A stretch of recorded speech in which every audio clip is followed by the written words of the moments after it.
did I say to you last time that must have offended you dramatically? Not at all, but no. Great to have you here. Of course, Anthony and Murray, Greg and Jeff.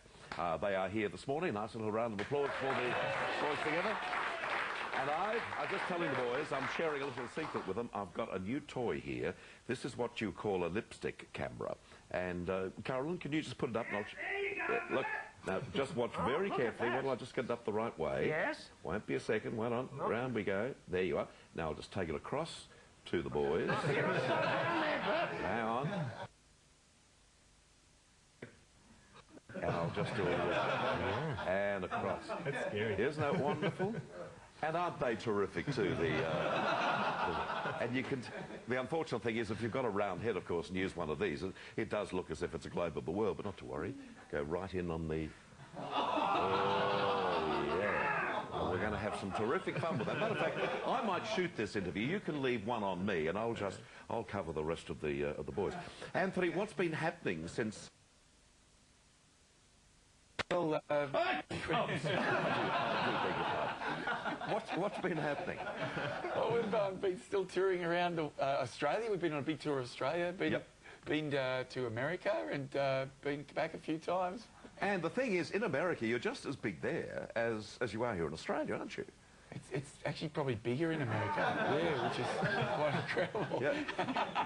I think you've got 39. Would you boys mind just getting up and standing on your head? That might make it easier.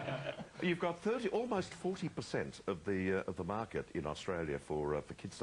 That is quite extraordinary. I mean, when you think back to the start, say Murray, over to you, did you realise it was going to be quite as big as this? No, we really started as a hobby, and for it to get so huge was amazing. We just did a one-off album, and that was 12 years ago. Yeah. and it's just gone from there. Yeah.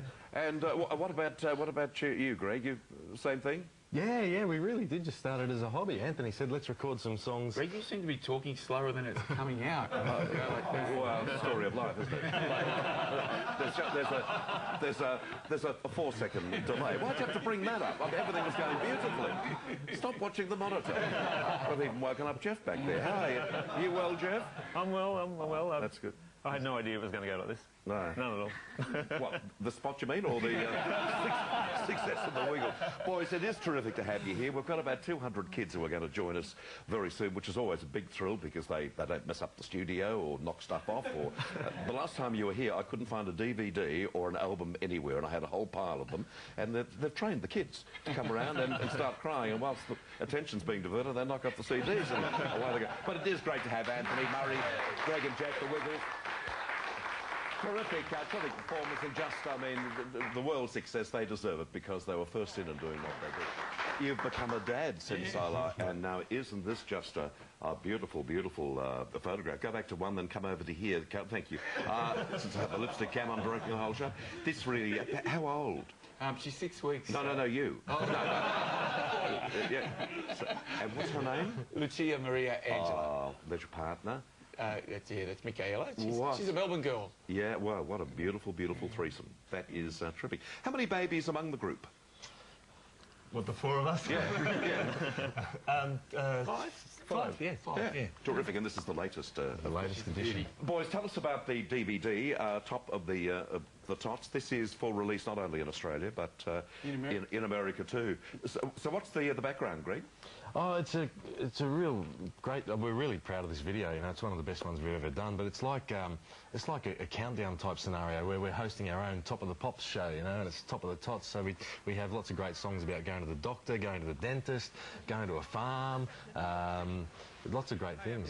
This bit's shot on the Great Wall of China? Yeah. No expense spared in this video, Bert. We flew all around the world. You were actually there, were you? Yeah, we really were. It's funny because somebody said the other day, oh, that bit where you're on the Great Wall of China, was that chroma keyed? I said, no, we were actually on the Great Wall of China. What was it like, the Great Wall of China? It's fantastic. It was great, yeah. It's great. Who... Oh, this is good stuff. They're the New York firemen, aren't they, that are there with you?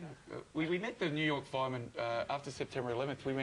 We had a tour in October, just really close, and they were very grateful that we came over, and we met a widow of a firefighter, and 8 firemen accompanied her to the show with a child because she'd bought tickets before September 11th. Yeah. And then we've got this great relationship with these fire stations in New York, and we did a show for them.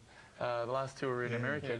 We've become really good mates with them, and one of the firefighters, she's on the Top of the Tops video, which is really good. Yeah. Of course, it's one of the symbols now, isn't it, the firefighters of New York as the result of September 11, because that's one of the better images that are imprinted on our minds, the way in which they showed their bravery, and the cops too, of course. And I mean, one can only imagine what it was like to go through something like that. I mean, Bali affected us so dramatically, but to actually have it happen in probably the world's major city and to have such devastation, and that's what you found when you got over there in October? Oh, yeah. Absolutely. They're still part of all of American society. September 11th has really affected them, you know, still greatly, and we actually brought a lady over who'd lost her husband. We brought her over for a holiday in Australia, and it's become mates with her and her family, so we brought the whole family over recently, and she said it's the first time she smiled since September 11th. She said it was great to get out of the United States for a while, just because it's everywhere. September 11th is everywhere. Yeah. Do you know, Murray, I think that is you don't need me to tell you, but the real appeal of the Wiggles, because, of course, the kids absolutely love you, but there's this family feeling too. I mean, with some kids' performers and so forth, you love the kids watching them, but you can't quite, you know, cope with it yourself. But in your case, there is that feeling of, you know, goodwill and having some fun. You seemingly don't take yourselves too seriously. You just get out there and do it. And that's the feedback we get, especially in America. They're very big on family, and we get whole families coming. In Australia, we do a lot more shows during the day, so it's often mum and the kids, but over there it's dad comes as well. And so many, I go out into the audience in part of the show, and so many of the dads come up and shake your hand and say, thanks for what you're doing for our kids. And it's a really lovely sentiment, I think. Could you be a Wiggle if you hated kids? No. No, I don't think. Well, I think just... Maybe one sec, Jeff, you just took a little longer than the others to answer that. Let me reconsider. Yeah, I suppose it would show through immediately, wouldn't it? I think children can recognise that. I think they, and families do, I think they recognise that we're genuine about what we do. That's the thing, that the kids wake up immediately. In the early days of television, when each television station had at least an hour in the afternoon of a live children's show, the ones who were really successful, like the late Happy Hammond and Corky King of the Kids and all of those people, they knew how to speak to the kids, and if they'd take a break and somebody else would come in, try as they might, it didn't work because they were performing and they were seemingly talking down to the kids, and kids pick it up immediately, don't they? Yeah, I think that's been the real key for the Wiggles is because three of us are early childhood teachers, we knew how to talk to children, and I think that was the real key, the real connection with children. Jeff, just a question to you. Being a Wiggle and having that sort of responsibility that you guys have, is it possible to have a personal life too? Because it's not as if you blokes are wearing masks or whatever. You do have a personal life. I mean, you just have to...